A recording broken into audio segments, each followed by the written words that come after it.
नमस्कार, BSTV देख रहे हैं आप। मैं हूं आपके साथ सोनू सेन। दिन भर की ढेर सारी खबरों के बीच हर किसी की नजर होती है सियासी हलचलों पर। जब तक देश दुनिया की रंग बिरंगी खबरों के साथ सियासत की खबर ना मिले तब तक जानकारी अधूरी सी रह जाती है। तो सियासत के बिखरे रंगों को समेटकर हम बात करेंगे सियासत की, कभी बयानों से उपजी आफत की तो कभी जनता को सरकार से मिलने वाली राहत की, सवालों की, जवाबों की, छिपी सियासी हरकत और चाहतों की। अब बात होगी शतरंज की बिसात पर सियासत की। राजधानी भोपाल में गीता महोत्सव का आयोजन किया गया। इस दौरान गीता जयंती के मौके पर भोपाल में वर्ल्ड रिकॉर्ड बनाया गया है। 5000 आचार्यों ने कर्मयोग किया है। गीता का कर्मयोग पाठ किया गया। इस दौरान कार्यक्रम में मुख्यमंत्री डॉक्टर मोहन यादव भी शामिल हुए। उन्होंने कार्यक्रम की शुरुआत की। इस दौरान मुख्यमंत्री को वर्ल्ड रिकॉर्ड का सर्टिफिकेट भी मिला है। तो भोपाल में रिकॉर्ड बना। 5000 आचार्यों ने लाल परेड ग्राउंड में गीता का कर्म पाठ किया है। ये रिपोर्ट देखिए।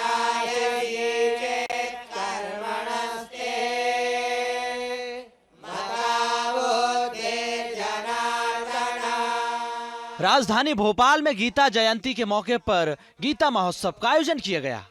इस दौरान भोपाल में वर्ल्ड रिकॉर्ड बन गया है।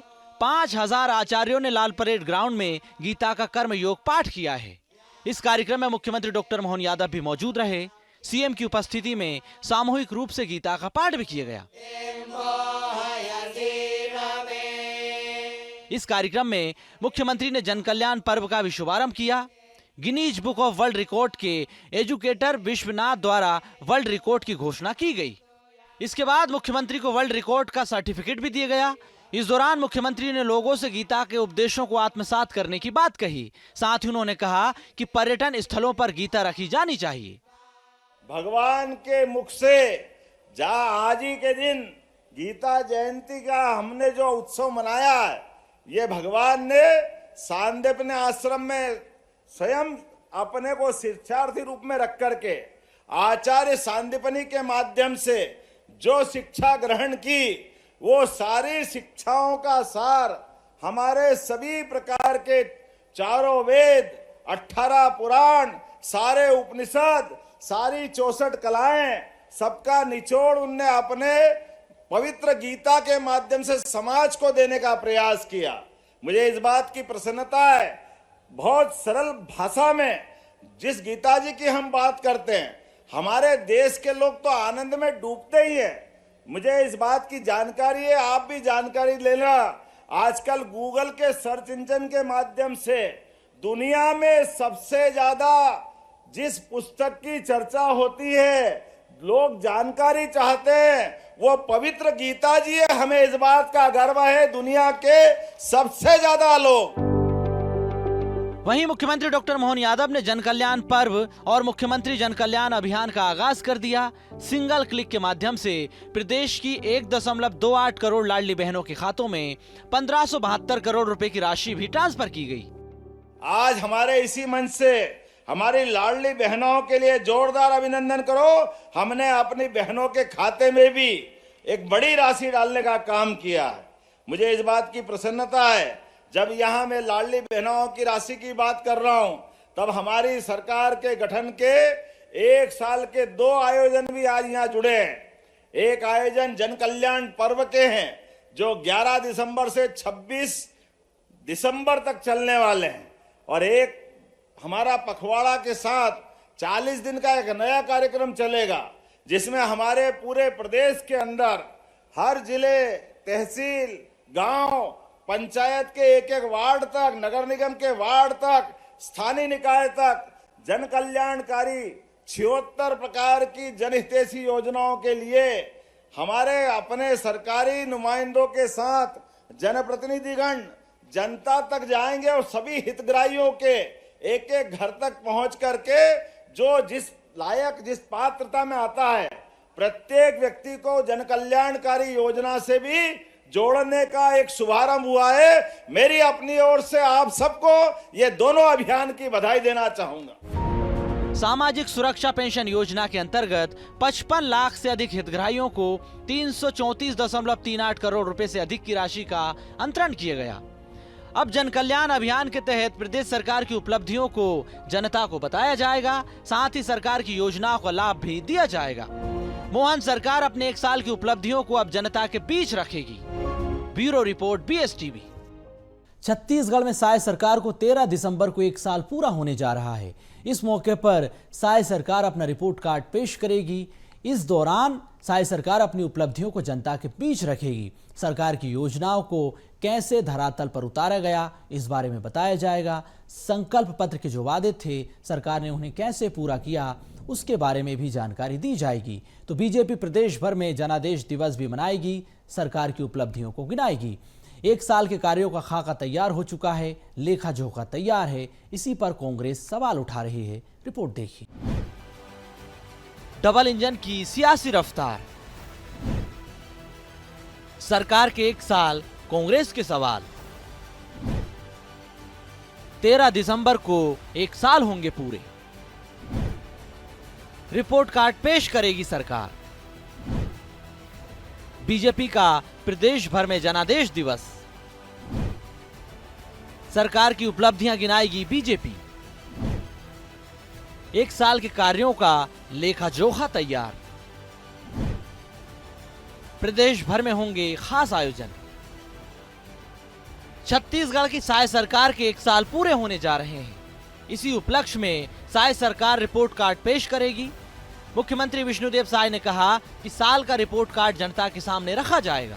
1 साल पूरा करने के उपलक्ष्य में कई कार्यक्रम भी आयोजित किए जाएंगे। इसके साथ ही 1 साल में सरकार की जो भी उपलब्धियां हैं, जनता के सामने रखी जाएंगी। सरकार ने छत्तीसगढ़ की जनता के लिए बीते 1 साल के दौरान जो विकास कार्य किए हैं, उसका रिपोर्ट कार्ड अब जनता के सामने रखा जाएगा। साय सरकार के 13 दिसंबर को 1 साल पूरे होने जा रहे हैं। इस मौके पर सरकार के विधायक, मंत्री अपना रिपोर्ट कार्ड पेश करेंगे। 1 साल के कार्यों का लेखा जोखा जनता के सामने रखेंगे, प्रस्तुत करेंगे। प्रदेश में सुशासन कायम करने की शुरुआत हो गई है। मोदी की कई गारंटियों को पूरा किया जा रहा है। बस्तर में शांति व्यवस्था बहाल हो गई है। नक्सलवाद के खिलाफ सरकार मजबूती से लड़ाई लड़ रही है। कुल मिलाकर डबल इंजन की सरकार में तेजी से विकास हो रहा है।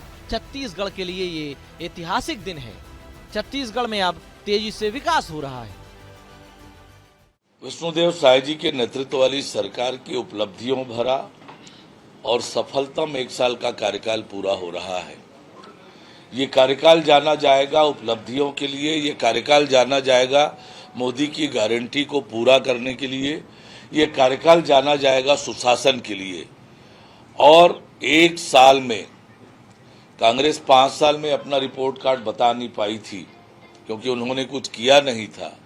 1 साल की जो हमारी उपलब्धि है, इसका रिपोर्ट कार्ड हम जनता के बीच रखेंगे कि हमने जो वायदे किए थे आपसे, उन वायदों को पूरा किया है। और 1 साल में हमने क्या क्या किया सुशासन के लिए, विकास के लिए, मोदी की गारंटी के लिए, उन सब का हिसाब जनता के बीच हमारे राष्ट्रीय अध्यक्ष आदरणीय जगत प्रकाश नड्डा जी जारी करेंगे। और पूरे प्रदेश में अलग अलग विभाग के माध्यम से अलग अलग कार्यक्रम करके सरकार की उपलब्धियों को जन जन तक पहुंचाने का काम हो रहा है। उधर सरकार के 1 साल पूरा होने पर पूर्व सीएम भूपेश बघेल ने निशाना साधा है। भूपेश बघेल ने कहा कि सरकार ने जो वादे किए थे, पूरे नहीं किए हैं। उन्होंने कानून व्यवस्था का मसला उठाया, साथ ही सरकार की योजनाओं को कटघरे में खड़ा किया। उन्होंने कहा कि सरकार की जो योजनाएं हैं, उनका लाभ जनता को नहीं मिल रहा है। मजदूर वो भी परेशान है महंगाई से, किसान फसल बेचने और खाद लेने के लिए भी परेशान है। जहाँ तक शहरों की बात करो तो व्यापार व्यवसाय बिल्कुल ठप है। उद्योगपति हड़ताल कर दिए, इससे बड़ी बात और क्या हो सकती है। कभी उद्योगपति हड़ताल करते हैं, लेकिन 1 साल में हड़ताल भी होगी। अब भाजपा की रिपोर्ट कार्ड में 2 ही चीजें हैं।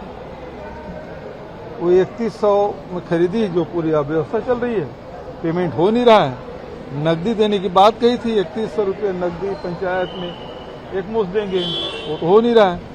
महतारी वंदन योजना में आप देख लें कि जो अब नहीं भी आता है इस योजना लॉन्च होने के बाद जिसकी शादी हुई उसको क्या मिल रहा है? उसका नाम पोर्टल में जुड़ रहा है। पोर्टल एक बार बंद हुआ उसके बाद चालू ही नहीं हो रहा है। जो छूट गए, जो नए हैं उसको भी जोड़ने का काम नहीं हो रहा है। ये भी चुनाव है, नगरीय निकाय चुनाव, उसके बाद बहुत सारी क्षति होगी। फिलहाल सरकार के 1 साल पर सियासत बेमिसाल हो गई है। एक तरफ सरकार अपनी उपलब्धियां गिना रही है। 1 साल पूरे होने पर प्रदेश के सभी स्कूलों में अलग अलग आयोजन किए जाएंगे। साथ ही प्रदेश भर में खास कार्यक्रम का खाका तैयार हो चुका है। सरकार के कार्यों की जानकारी इस दौरान दी जाएगी, जनता को अवगत कराया जाएगा। बीजेपी प्रदेश भर में जनादेश दिवस भी मना रही है। वहीं दूसरी तरफ विपक्ष सरकार के 1 साल पूरा होने पर सवाल उठा रहा है। Bureau report, BSTV। Madhya Pradesh के स्कूलों में ट्रैफिक की पाठशाला पढ़ाई जाएगी। पाठ्यक्रम में ट्रैफिक के नियम शामिल किए जाएंगे। आने वाले सत्र में सड़क हादसों में कमी लाने के लिए पाठ पढ़ाया जाएगा। नई शिक्षा नीति के तहत पाठ्यक्रम को शामिल किया जाएगा। इसको लेकर सरकार ने पूरी तैयारी कर ली है। अब स्कूली बच्चे भी यातायात के नियमों को जान सकेंगे, समझ सकेंगे। इसी पर ये रिपोर्ट देखिए।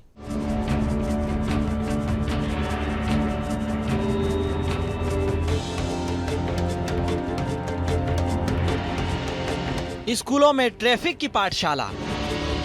पाठ्यक्रम में शामिल होगा ट्रैफिक।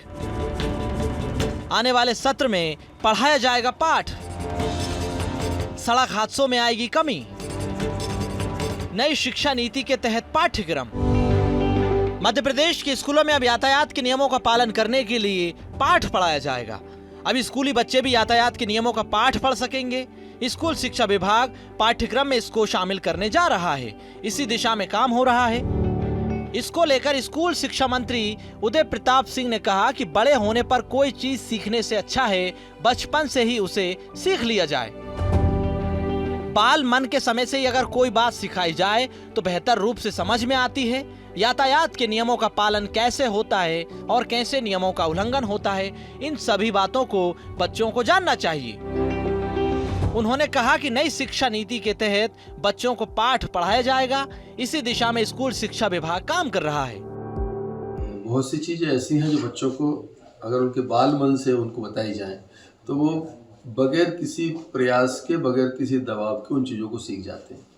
जैसे संस्कृति का ज्ञान है, वो स्वमेव अगर शिक्षा पद्धति के माध्यम से उनको मिलता है तो परिवार के कारण और शिक्षा के कारण वो अपनी संस्कृतियों से जुड़ा रहता है। ऐसे ही ये जो हमारा एक कहना चाहिए कि सड़क परिवहन के कायदे हैं, किस तरह से मतलब नियमों का पालन करना है, यातायात के नियमों का कैसे उल्लंघन होता है, कैसे पालन होता है, इस तरह की चीज़ों को अगर हम शैक्षणिक व्यवस्था में शामिल करके बच्चों को बताने का काम करेंगे तो ज़्यादा आसानी से उन चीज़ों को अडॉप्ट करते हैं और अपने जीवन में उतार लेते हैं। तो सरकार अब स्कूली विद्यार्थियों को यातायात का पाठ पढ़ाएगी। इसकी शुरुआत आगामी शिक्षा सत्र 2025-26 से होगी।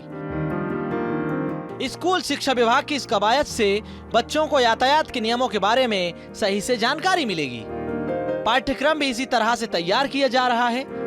साथ ही सामग्री भी विद्यार्थियों के बौद्धिक स्तर के अनुकूल तैयार की जा रही है। 5वीं की पुस्तक में 8 अध्याय हैं।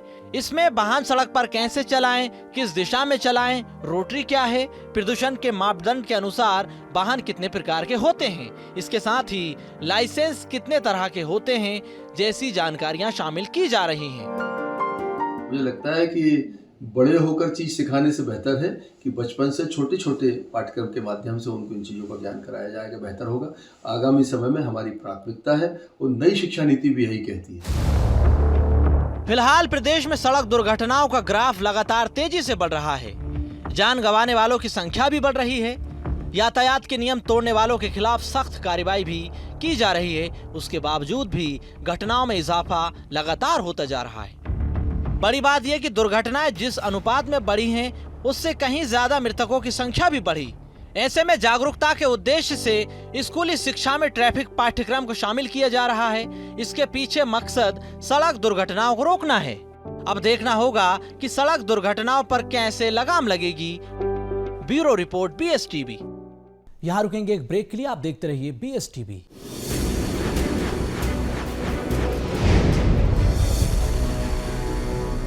ब्रेक के बाद एक बार फिर आपका स्वागत है। मोहन कैबिनेट की महत्वपूर्ण बैठक हुई है। इसमें कई प्रस्तावों को हरी झंडी मिली है। योजनाओं के प्रस्ताव भी इसमें पास किए गए हैं। इसके साथ ही निवेश के प्रस्तावों पर चर्चा की गई। खास बात ये कि 26 दिसंबर को पचमढ़ी में चिंतन शिविर आयोजित होने जा रहा है। इसको लेकर भी इसमें चर्चा की गई है। तो चलिए इस रिपोर्ट के जरिए जानते हैं मोहन कैबिनेट के क्या हैं महत्वपूर्ण फैसले।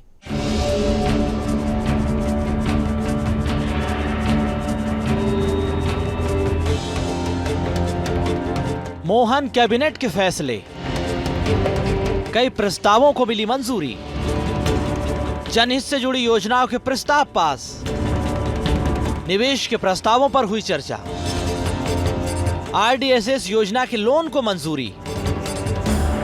26 दिसंबर को पचमढ़ी में चिंतन शिविर। मोहन सरकार की कैबिनेट की महत्वपूर्ण बैठक हुई, जिसमें कई महत्वपूर्ण प्रस्तावों को हरी झंडी दी गई। डिप्टी सीएम राजेंद्र शुक्ल ने कैबिनेट के फैसलों की जानकारी दी। उन्होंने बताया कि कैबिनेट में ऊर्जा, उच्च शिक्षा, इसके साथ ही कई विभागों से जुड़े कई महत्वपूर्ण फैसले लिए गए हैं। ऊर्जा विभाग में भारत सरकार की महत्वाकांक्षी योजना RDSS के तहत सरकार ने 6000 करोड़ रुपए की डिस्ट्रीब्यूशन कंपनी को लोन के तौर पर दिए जाना मंजूर किया है। इससे लोगों को बेहतर बिजली देने में सफलता मिलेगी।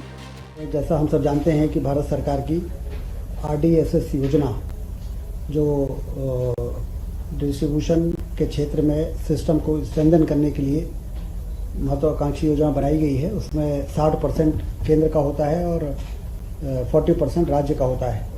उसमें जो 18,000 करोड़ रुपए अभी स्वीकृत हुए हैं, उसमें 40% लगभग 6,000 करोड़ जो राज्य शासन से डिस्ट्रीब्यूशन कंपनीज को लोन के रूप में दिए जाने का प्रावधान था। आज मध्य प्रदेश की कैबिनेट ने उसको इक्विटी में बदलने का जो प्रस्ताव था ऊर्जा विभाग का, उसको मंजूर कर दिया है। इसके अलावा धान मिलिंग के मुद्दे पर 2023-24 में मिलिंग राशि और प्रोत्साहन राशि, इसके साथ ही अपग्रेडेशन राशि दिए जाने का फैसला भी लिया गया है। वहीं प्रधानमंत्री उच्चतर शिक्षा अभियान PM उषा के संचालन के बेहतर क्रियान्वयन के लिए भी मंजूरी दी गई है। प्रधानमंत्री उच्चतर शिक्षा अभियान, जिसमें कि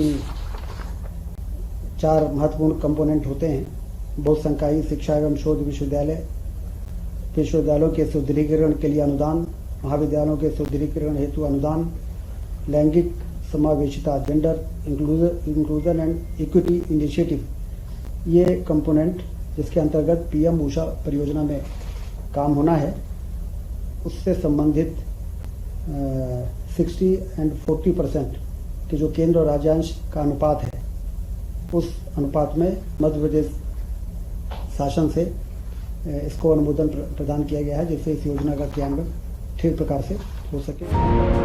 वहीं नर्मदापुरम में रीजनल इंडस्ट्री कॉन्क्लेव में निवेश के प्रस्तावों पर भी चर्चा की गई। 26 दिसंबर को पचमढ़ी में चिंतन शिविर का आयोजन किया जाएगा, जिसमें योजनाओं के क्रियान्वयन के साथ नवाचार पर चर्चा होगी। इसके साथ ही उद्योग वर्ष के रूप में मनाए जाने वाले 2025 की कार्य योजना पर प्लानिंग की जाएगी। चिंतन शिविर में मंत्रियों को प्रशिक्षण देने के साथ ही अन्य विभागों पर भी काम होगा। मुख्यमंत्री जन कल्याण अभियान 11 दिसंबर से 26 जनवरी तक मनाए जाने का कार्यक्रम शुरू हो रहा है, जो डॉक्टर मोहन यादव जी की सरकार के 1 वर्ष पूरे होने पर जो बहुत ही नवाचार किए गए, जो बहुत तेजी के साथ विकास को गति देने का काम किया गया है, और जन कल्याण योजनाएं जितनी चल रही हैं उसमें जो हमारे हितग्राही हैं उनको पर्याप्त लाभ मिल रहा है, इसकी मॉनिटरिंग, और जो हितग्राही हमारे वंचित रह गए हैं विभिन्न जन कल्याणकारी योजनाओं से, उनके शिविर लगाकर नगरों में वार्ड स्तर पर और ग्रामीण क्षेत्र में पंचायत स्तर पर शिविर लगाकर और उनके आवेदन प्राप्त करना और एक मिशन मोड में उनको हितग्राही बनाकर उनको भी लाभ मिल सके। वहीं राजधानी भोपाल में 24 और 25 फरवरी को ग्लोबल इन्वेस्टर समिट का आयोजन होना है। इसके लिए प्रधानमंत्री नरेंद्र मोदी से समय मांगा गया है, लेकिन अब देखना होगा कि प्रधानमंत्री नरेंद्र मोदी समिट के लिए समय देते हैं या नहीं। Bureau report BSTV। Madhya Pradesh में बीजेपी महिला लीडरशिप को बढ़ावा देने का काम कर रही है। अब कई जिलों में महिलाओं को कमान सौंपी जाएगी। इसको लेकर केंद्रीय नेतृत्व ने भी पूरी तैयारी कर ली है। इसी पर भोपाल से एक खास रिपोर्ट देखिए। बीजेपी में बढ़ेगी महिला लीडरशिप। बूथ के बाद मंडल और जिले में मिलेगा मौका। महिला नेतृत्व को आगे लाने पर जोर। कई जिलों में मिल सकता है महिलाओं को मौका। केंद्रीय नेतृत्व का महिला लीडरशिप पर फोकस। मध्य प्रदेश में बीजेपी अपने संगठन में महिलाओं की जिम्मेदारी सुनिश्चित कर रही है। इसकी शुरुआत संगठन पर्व के तहत आयोजित बूथ अध्यक्ष से की जा चुकी है। हाल ही में बूथ स्तर के चुनाव प्रदेश में संपन्न हुए। बीजेपी प्रदेश अध्यक्ष वी.डी. शर्मा ने हुजूर विधानसभा से महिला कार्यकर्ता को चुना। डॉक्टर श्यामा प्रसाद मुखर्जी नगर कोलार मंडल के बूथ क्रमांक 223 के अध्यक्ष के लिए महिला कार्यकर्ता को जिम्मेदारी दी गई। वहीं वी.डी. शर्मा की मौजूदगी में मध्य प्रदेश में इस बार के संगठन चुनाव में अर्चना गोस्वामी पहली बार बूथ अध्यक्ष चुनी गई। अर्चना के साथ 11 पदाधिकारियों और सदस्यों को सहमति से चुना गया। ये पहला मौका था जिसकी शुरुआत महिला पदाधिकारी बनाकर की गई। अब बीजेपी संगठन के मंडल और जिला अध्यक्ष के निर्वाचन की प्रक्रिया चल रही है। इसके लिए पर्यवेक्षक नियुक्त किए गए हैं। साथ ही रायशुमारी के लिए जिला और मंडल स्तर पर मंथन किया जा रहा है। पूरे प्रदेश में रायशुमारी की प्रक्रिया अब 12 दिसंबर तक पूरी होगी। इसके बाद 15 दिसंबर तक सभी मंडल अध्यक्षों के नाम घोषित होंगे। देखिए, भारतीय जनता पार्टी की सरकारें जब रही, हम महिला सशक्तिकरण के लिए समर्पित रहे। हमारी सरकारों ने राजनीति में, नगरीय निकाय में महिलाओं को उचित स्थान दिया और प्रधानमंत्री मोदी जी ने नई संसद से पहला बिल अगर पास किया तो 33% आरक्षण। मध्य प्रदेश का संगठन इसके लिए बढ़ चढ़ के तैयारी कर रहा है। बूथ हो, मंडल अध्यक्ष हो या विभिन्न दायित्व, उस पर महिला कार्यकर्ता आएँ, सशक्त नेतृत्व निकले, ताकि कल के भविष्य को नेतृत्व देने वाली सशक्त महिलाएं समाज में उपलब्ध हों। प्रदेश में बीजेपी संगठन के हिसाब से 60 जिले। पांडुरना में जिला अध्यक्ष की कमान वैशाली महाले संभाल रही है। जिला स्तर पर महिलाओं की भागीदारी कम रही। बूथ, मंडल और जिलों में महिलाओं की भागीदारी बढ़ाई गई। प्रदेश के 65,015 बूथों पर बूथ समितियों का गठन। बूथ समितियों में 1,95,000 महिलाओं को किया शामिल। 31 दिसंबर तक मंडल अध्यक्ष का चुनाव संपन्न होगा। 60 साल तक के नेताओं को जिला अध्यक्ष बनाने का क्राइटेरिया। 3 जिलों में संगठन चुनाव के लिए एक पर्यवेक्षक नियुक्त।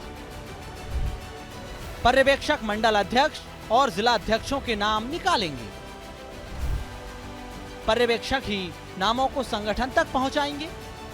देखिए, महिलाओं को प्रतिनिधित्व देने की यदि भारतीय जनता पार्टी बात कर रही है तो उनके तो संगठन में लोकतंत्र है ही नहीं। उनके यहाँ तो पर्ची से अध्यक्ष बन जाते हैं और पर्ची से मुख्यमंत्री तक बन जाते हैं।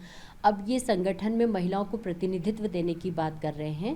पहले मध्य प्रदेश की महिलाओं को सुरक्षा तो दे नहीं पा रहे हैं, महिलाओं को न्याय नहीं दे पा रहे हैं और मध्य प्रदेश के हालात आज ये हो गए हैं कि भारतीय जनता पार्टी की महिलाएं उन महिलाओं के लिए कार्य नहीं कर रही है जो प्रदेश के अंदर आज वंचित है, जो प्रदेश के अंदर आज शोषित है। उन महिलाओं के लिए कार्य नहीं किया जा रहा है, केवल जनता को दिखाने के लिए कि हम महिलाओं को प्रतिनिधित्व दे रहे हैं। आज जब लाडली बहनों के साथ अत्याचार होते हैं तब ये भाजपा की महिलाएं कहाँ होती है, भारतीय जनता पार्टी के नेता कहाँ होते हैं। न भारतीय जनता पार्टी केवल दिखावा कर रही है और दिखावे के नाम पर प्रतिनिधित्व देने की बात कर रही है। यदि प्रतिनिधित्व देना ही होता तो विधानसभा चुनाव में इन्होंने महिलाओं को उतना प्रतिनिधित्व क्यों नहीं दिया, क्यों टिकट नहीं दिए। लोकसभा में भी उन्होंने इतने टिकट नहीं दिए। तो पहले प्रतिनिधित्व चुनावों में देकर बताए, बाद में आगे बात करें।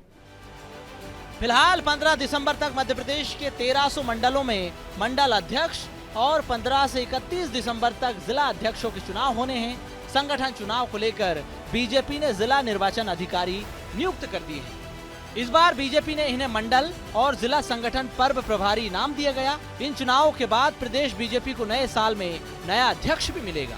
फिलहाल प्रदेश अध्यक्ष की दौड़ में नेताओं के ही नहीं बल्कि कई महिला नेत्रियों के नाम भी आगे चल रहे हैं।